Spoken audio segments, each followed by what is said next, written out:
Hello, I'm Matt from World of Ukes, the north of England's specialist ukulele store. I've added a number of videos to my YouTube channel of late, and they've all been largely the same format. They're sound samples and demos of newly arrived ukes, and while that's fine and useful, I wanted to do something a bit different today and run through some of the things I like about owning a ukulele store and some of the things I'm not so keen on. Those demo videos are fine, but they're not particularly personal or entertaining. And I don't have a big marketing budget, and I don't have anyone to delegate to, as I'm a one-man business. All that I really have is me and my own personality. Oh dear, it's worse than I thought. So I wanted to give you a bit of an insight into my business and how I work, just to add a bit of personal touch amongst all those sound samples. So obviously my business is something I know very well, that I'm not the most natural speaker on camera, and often if I have to do a lot of talking and don't want to miss any points out that I want to cover, I'll use an auto cue. Well, a primitive auto cue like this. But this time I'm just going to ramble through the points I want to make and hope to make some sort of sense. Here we go. Something I really like about being a one-man business and being my own boss is, naturally enough, that I can do what I want to do. So every day when I come into work, although I'll have some things which must be done, like the setups and orders for customers, and some things I know may be pressed down upon me that I need to do in a specific timescale, like accounting, that sort of thing. In general, I can order my day pretty much how I like. So I generally follow a similar format. I will come in pretty early, answer any emails I've had, get all my orders together, do all my setups, and then get the packing and labelling done. And then once that's out of the way, the pressure's lifted in terms of immediate dealing with customers and their orders.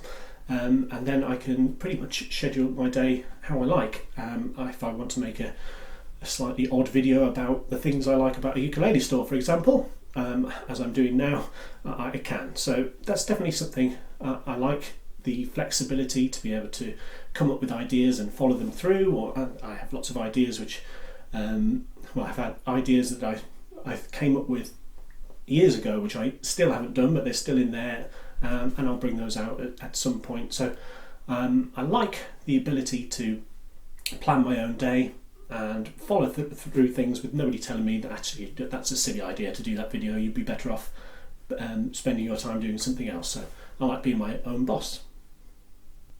Something I definitely dislike about my own business is the accounting side of things. I don't find it interesting, I don't find it satisfying, and it's probably a strange thing to be in when you probably consider me to be an entrepreneur. I'm not actually that interested in the money side of things. I get satisfaction from people being pleased with the ukuleles they get, and I get satisfaction from being creative and putting little personal touches into what I do. But I'm not particularly focused on money, and to be honest, the accounting side of things is something that does get on my nerves a little bit. The amount of work you have to do just to demonstrate quite how much tax you have to pay. I'm happy to pay tax. Nobody likes paying taxes, but I understand what they're for, and I'm more than happy to do my part on that score. But I don't like the seemingly endless procedure of calculating how much is owed.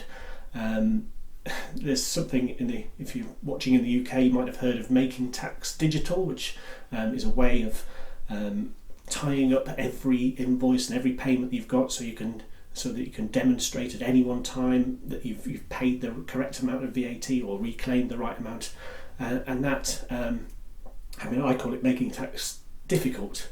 If I take a supplier like Stones Music, who sell me a lot of ukuleles, I'll get 2 or 3 orders from them a week with Magic Flukes, with Kiwayas, with Baton Rouge, Risa ukuleles, for example. Previous to making tax difficult, I could look at my bank account, I could get a spreadsheet and I could filter out all the Stones music ones. So I might have 20 or 30 over a month, over a quarter, and I could just I could get the columns with how much I've paid, and I could say, well, I owe VAT on all of those amounts, and it's just one simple calculation, and I could get the amount that I could reclaim from those invoices in about 5 minutes. Now every single one of those invoices has to be uploaded just to prove the same thing I could do in 5 minutes before. So if you multiply that by every, I'm boring myself talking about this. I should have just said I don't like doing accounts because I don't find it very interesting. But anyway, it's just a little insight into how complicated it is. I've often said that if I could keep my car on the road, if I could pay my mortgage and I could afford to go on holiday maybe for a week each year, I would be perfectly happy with that, and I'd be quite happy to hand my business over to the government, and they can take any profit over and above what I need. I'm really not bothered about the money. I just don't want to spend so many hours doing accounts. Another thing I really like, and it should come as no surprise, is ukuleles themselves, the music that is played on them, and the people who play them. So if I didn't, that would be probably a big disadvantage to being a ukulele store owner, but I've definitely fallen in love with the instrument, with playing it myself. I played guitar for many years, not very, very well. I'm not saying I'm a brilliant ukulele player now, but just the ability to experiment and find different shapes that work and come up with different tunes I find really easy on the ukulele. Perhaps if I'd kept up the guitar, I'm pretty sure I would have improved on the guitar as a result of just having that flexibility and the portability of owning a stringed instrument like a ukulele. But my guitar is through in the shop. I keep it for sentimental reasons and dust it off once a year, but I don't play it anymore. So I like the ukulele. I like I'm in a band, the League of Ukulele Gentlemen. I like playing with them, making music with ukuleles, going to ukulele festivals, seeing ukulele clubs perform. I'm not someone who's sniffy at all. I don't mind if you've got a ukulele club who are playing basic chords as long as they're having a good time. So I pretty much like everything about the ukulele world, the instrument, and the music that's played on it. Something else that I don't like about my business is the hours that I keep.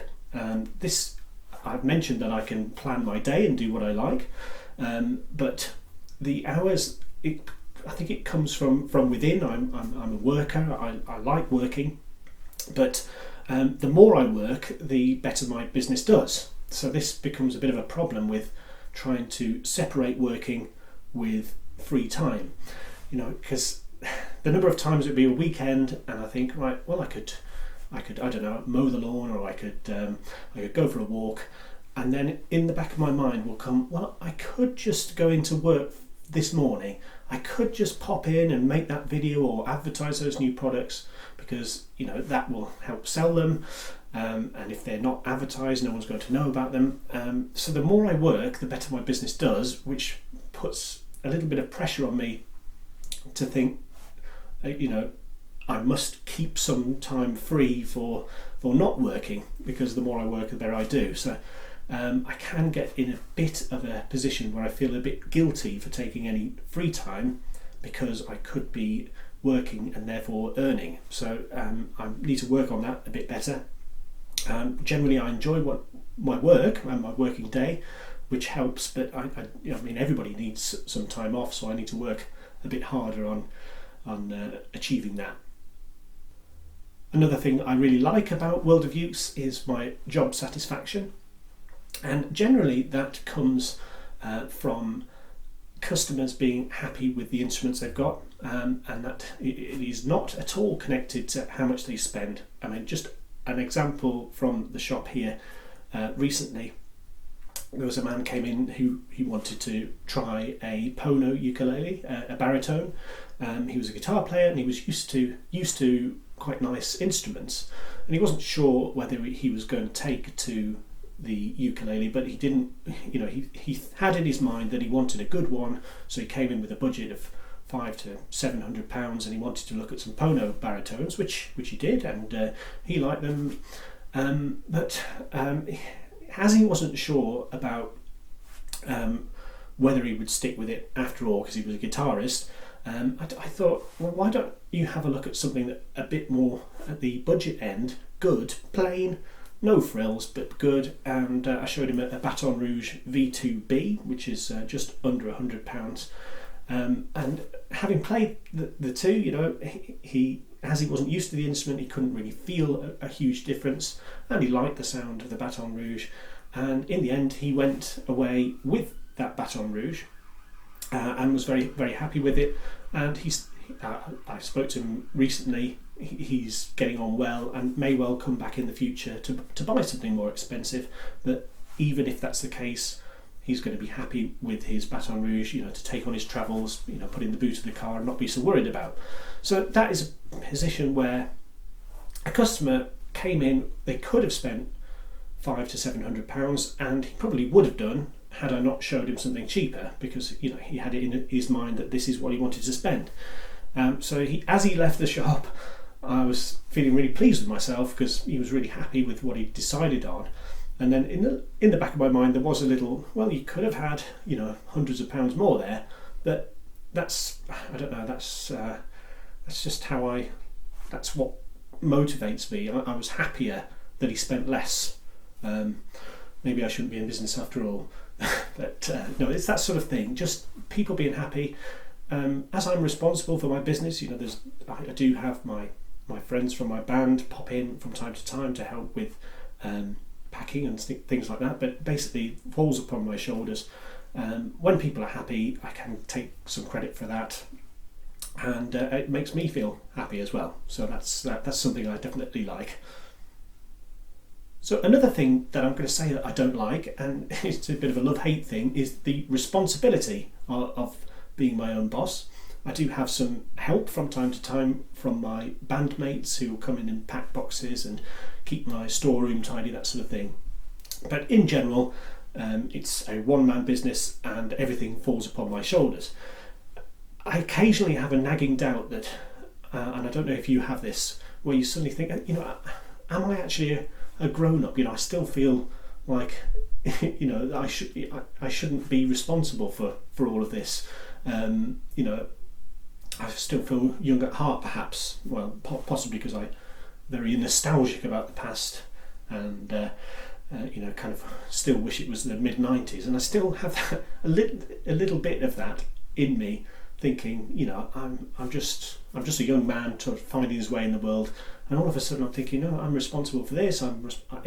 This tax, this VAT, and am I old enough to be responsible for all this? I mean, of course I am, but I do have this nagging doubt from time to time that, am I actually doing this?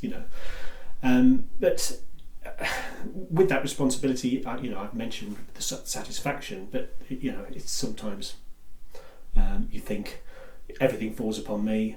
The only real worry I have with it is, keeping fit and well, because if I was to be ill or something like that, I nearly never am, but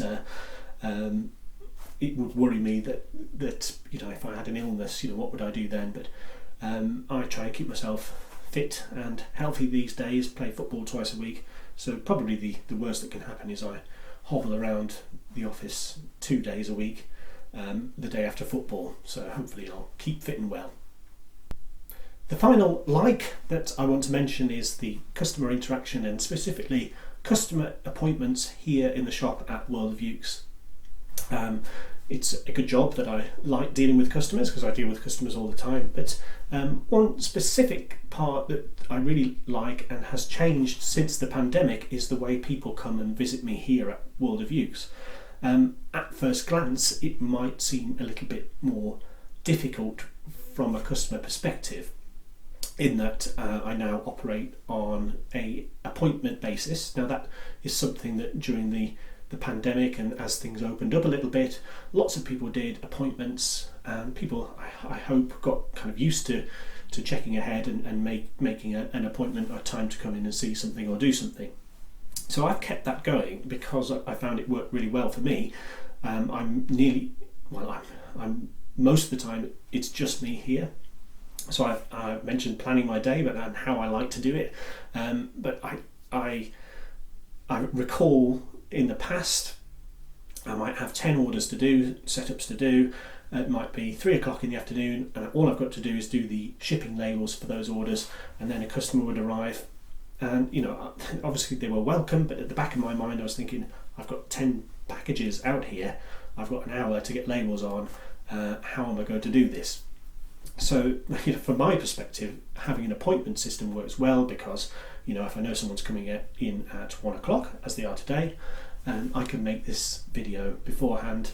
I can shuffle everything around so that I'm definitely free at that time. So that helps me. But it's also really helped me, I think, with the customer experience.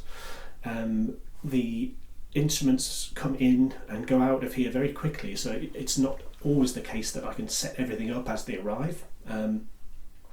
But if a customer lets me know when they're coming and the sort of thing they're interested in, maybe the price range and the size, so I give them my favourites or specific models they want to see, I can have all of those instruments out, ready, set up, and when you come you can just get straight to it. There's no tuning, there's no, oh yes I have got that one but it's in the back and going to rummage around. So that's been really positive. So when people have come in, I think that their experience has been better, because everything's I'm free, I'm available, I'm concentrated on the customer, and for their perspective everything's ready for them to play, and it's a nice easy process. So I do like dealing with customers on the phone. I like dealing with the online orders, which is where most of my business is done, but I do like and will always keep the shop here, because I like people coming in and seeing them and trying them. So that's been a positive. They do say always end on a positive, but given the way I've structured this video, I'm going to end on my final negative. Got that one wrong. That is the setup of ukuleles, which is not my favourite thing. It's something I do with everything, and I do get some satisfaction, definitely, from taking an instrument that comes in and it's maybe a little more difficult to play than it could be, and lowering the action and doing adjustments to the nut and various things, and sending it off and thinking, when that gets to the customer, I think they're gonna, I know they're gonna like that because it plays so nicely. But I think maybe the thing that I'm not keen on about it is that it could be so much easier if the manufacturers weren't so cautious or not that great at doing it themselves. I talk a lot about on my videos Miller ukuleles, which are really good, excellent company, and when I set up a Miller, often it will be just checking everything is fine. Occasionally a little bit of adjustment at the nut, but action is always low, and I think, well, if they can do it, why can't everyone else? And then there are other brands which some of which I won't name. Well, I'm not going to name any of them, but there are other brands where if they're ordered, I think, oh great, I've got a challenge on my hands here to make it nice to play. So I wonder why one company can do it well and another doesn't take the time to do it. I would happily pay a little bit more for ukuleles to arrive where, for example, the action wasn't 3.5 millimeters and the playing of that instrument was difficult. I mean, that's something which I automatically will do. It doesn't matter if it's £1,000 instrument or an £80 instrument. It's something that could have really been done at the factory, and it, I sit there taking saddles down, thinking, surely someone could have looked at that and thought, why don't we send them all out at 2.75 millimeters instead of 3.5?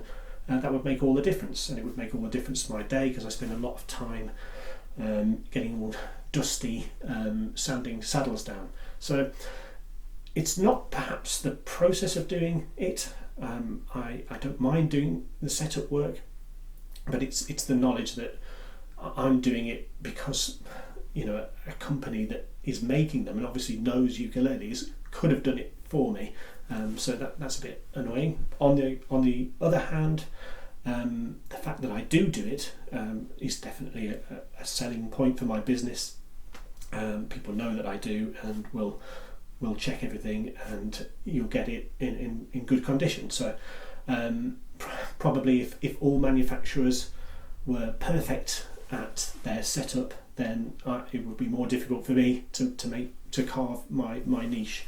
So it's a double-edged sword, but I do resent spending a lot of time setting up, especially when it's things that could have been taken care of. So that was a look at my business and how I work within it. I hope you found that interesting, listening to me rambling on. Hopefully you have, if you've got this far. But it's been nice to talk to you, even though it's a one-way conversation. If there's anything you want to comment, please do in the comments below. And my World of Ukes YouTube channel has 400 other ukulele videos on it. Lots of them are demos and sound samples, but there are other Q&A sessions, all sorts of things. So if you want to, go and subscribe to that. If you've got any ideas of videos I could do in the future, please let me know in the comments. I've said that I like to plan my day and like coming up with ideas, but I'm happy to take your ideas too. So thank you for watching and see you next time. worldofukes.co.uk worldofukes.co.uk